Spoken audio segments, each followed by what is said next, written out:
Donc voilà les amis, c'est une Fiat 500X de 2019. Alors c'est un petit moteur, c'est un moteur 3 cylindres en ligne, mais qui développe quand même 120 chevaux. Il y a un turbo, il est suralimenté par un turbo. Le 0 à 100, il est annoncé en 10 secondes 6. C'est pas ouf non plus, mais pour une Fiat 500, c'est plutôt pas mal. Alors on est quand même sur une Fiat 500X, hein, c'est le modèle crossover de la Fiat 500 classique. C'est une Fiat 500 un peu plus bodybuildée, montée sur 4x4, donc c'est plutôt pas mal pour ceux qui aiment le look, le design de la Fiat 500 mais qui la trouvent un peu trop petite à leur goût. J'aime beaucoup le coloris, comme vous pouvez le constater, c'est une couleur assez claire et qui attire pas mal les mouches et les moucherons. C'est une couleur également très salissante, mais le rendu il est pas mal. Moi j'aime bien la couleur un peu sable comme ça, je trouve que c'est assez stylé. On n'a pas de jantes alu sur ce modèle, c'est des enjoliveurs malheureusement, mais bon, ils font le job, ils sont assez design, donc je suis assez content. Les rétroviseurs sont noirs, alors c'est pas du plastique, hein. Enfin c'est du plastique mais pas brut, hein. Donc il contraste bien avec la carrosserie, j'aime beaucoup. Les poignées de porte chromées, les bas de caisse en plastique. On a le contour des roues également en plastique noir qui nous rappelle qu'on est sur un crossover. Voilà un petit peu pour la face de côté. Pour la vue arrière, c'est pas mal. J'aime beaucoup les feux, moi, avec la carrosserie, le rappel carrosserie à l'intérieur, c'est assez sympa. Et on a le logo 500 pour rappeler qu'on est sur une Fiat 500. Voilà, pareil, du petit logo X en rouge qui contraste bien avec le chrome, la baguette chromée à l'arrière du coffre. Voilà un petit peu pour le 3/4 droit arrière au niveau du coffre. Bon, il y a un peu de bazar dedans, on a la poussette. J'ai ma veste et un pack de flotte. Voilà un petit peu pour le coffre. On va le refermer. Alors c'est pas un haillon électrique, hein. On a une poignée juste ici et hop, on la ferme manuellement.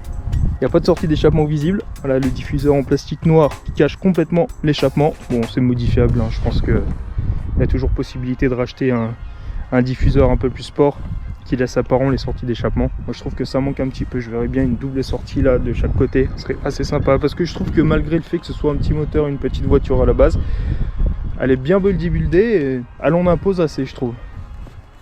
Les feux sont bien travaillés. On a le logo 500 juste à l'intérieur, je sais pas si on va bien voir. Voilà, juste ici, vous voyez. C'est sympa. Alors là, sur les optiques principaux, on est sur des feux classiques, sur des halogènes classiques. Et juste ici, en dessous, les feux de courtoisie, voyez-vous, c'est du LED. Voilà. Alors là, il y a un peu de sang.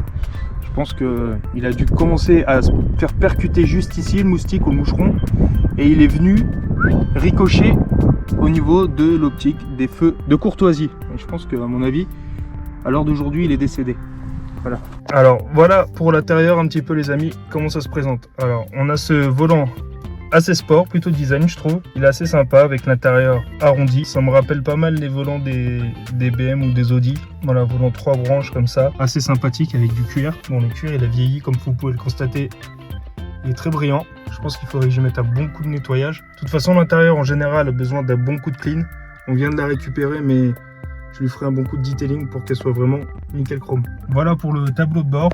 Alors on a le tachymètre, la fonction tachymètre, c'est sympa ça quand on roule. On a les kilomètres-heure qui s'affichent directement au milieu en version digitale, en plus des aiguilles, donc j'aime beaucoup. On peut avoir plusieurs autres options. Alors on a l'avertisseur du franchissement de ligne, ça c'est sympa. Voilà, quand on va manger un peu la bande de la ligne droite, la ligne gauche, même d'ailleurs, il va y avoir un bruit assez désagréable qui va résonner dans les haut-parleurs pour nous dire attention, vous êtes en train de sortir de la route. On peut l'activer ou le désactiver via cette petite molette, le bouton juste ici. Donc au niveau des commodos, très classique, hein, vous connaissez. Donc le volant, il est assez sympa. On a pas mal de fonctions, notamment changement des stations, le régulateur de vitesse qui est juste ici, la fonction juste ici. Voilà. Et au dos du volant, je sais pas si on va pouvoir voir, mais on a des petits boutons juste ici. Voilà, ici ça va nous permettre de mettre en pause la musique. Et juste de ce côté là, on a le même bouton derrière qui va nous permettre de changer les stations. La commande phare se fait juste là. Il n'y a pas la fonction phare automatique dessus, donc c'est encore à vous de régler manuellement si vous voulez mettre les phares ou pas. Rétroviseur, réglage électrique, puis les 4 lève-vitres. Voilà, avec la fonction blocage des vitres à l'arrière pour les enfants, verrouillage, déverrouillage des portes. Donc voilà, au niveau du cockpit, franchement, je trouve que c'est assez design. On a le logo 500 juste ici, et puis toute cette partie-là de la même couleur qu'est la carrosserie. Au niveau de l'autoradio, bon, classique, on n'a pas le Bluetooth dessus, malheureusement. Voilà, vous avez simplement pour niveau multimédia la possibilité de brancher une clé USB, il y a la petite industrie là. La possibilité de brancher juste une clé USB et de vous brancher en prise auxiliaire. Voilà. La prise 12 volts. Et puis au niveau de la clim, ça se passe juste ici. Je trouve que les commandes sont assez design dans l'ensemble. Ces trois grosses molettes, j'aime bien. Le bouton qui sera indispensable, c'est pour éteindre le start and stop. Vous voyez, là je viens de désactiver. Voilà un peu comment ça se passe à l'intérieur. Les sièges, c'est du tissu et juste au-dessus du cuir avec le cible 500. Donc on se rappelle encore une fois qu'on est bien dans une Fiat 500. Et si vous l'aviez oublié, il est également présent au niveau du ciel de toit. Par cela, il n'y a pas grand chose à dire. Le ciel de toit en tissu beige, pas grand chose à dire. Voilà un peu dans l'ensemble pour l'intérieur. Alors je trouve qu'il est, ouais, franchement il est design. Au niveau de la boîte à gants, vous en avez deux. Possibilité de remonter, voilà, cette partie là en plastique. Et encore une juste en dessous pour y ranger tous les papiers inhérents au véhicule. La seule chose que je pourrais reprocher à cette voiture, c'est la qualité des matériaux choisis. Ici on est sur du plastique mou, donc ça c'est plutôt pas mal. Là, toute cette partie-là, bah, c'est du plastique peint, on est d'accord, mais c'est du plastique. Et la seule chose, c'est qu'en dessous, voilà, on est encore sur du plastique mou, mais plastique dur, plastique dur, plastique dur. Et là, on est sur une sorte de, voilà, de produit, je sais pas exactement quelle couleur. Voilà, la couleur est là, mais ça reste du plastique. Cette molette, je pense que c'est pour une option qu'elle n'a pas. Oui, le frein à main, c'est juste là que ça se passe, c'est un bouton également. On n'a malheureusement pas d'accoudoir central. Encore une fois, on est sur du plastique dur. Et les portières, ça va, voilà, ça suit un petit peu la ligne générale des matériaux choisis. Là, on va une sorte de plastique mi-plastique dur, mi-plastique moussé, un peu étrange.